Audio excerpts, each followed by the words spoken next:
अहम खबर देंगे आपको। Mohsin Naqvi PCB management committee में नामजद हो गए हैं। मोहसिन नकवी ज़का अशरफ की जगह लेंगे।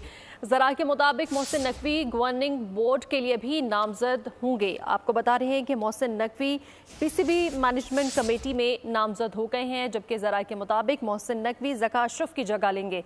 और आपको ये भी बताते चलें कि ज़रा का ये भी बताना है कि मोहसिन नकवी गवर्निंग बोर्ड के लिए भी नामजद होंगे।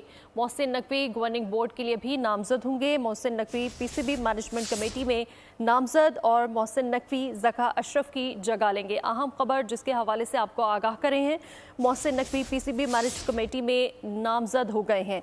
और ज़राए का ये भी बताना है कि मोहसिन नकवी ज़का अशरफ की जगह लेंगे। मोहसिन नकवी गवर्निंग बोर्ड के लिए भी नामजद होंगे। ज़राए का बताना है कि Mohsin Naqvi PCB management committee में नामजद हो गए हैं और मोहसिन नकवी ज़का अशरफ की जगह लेंगे। सब्सक्राइब करें और बेल दबाएं ताकि कोई खबर रह न जाए।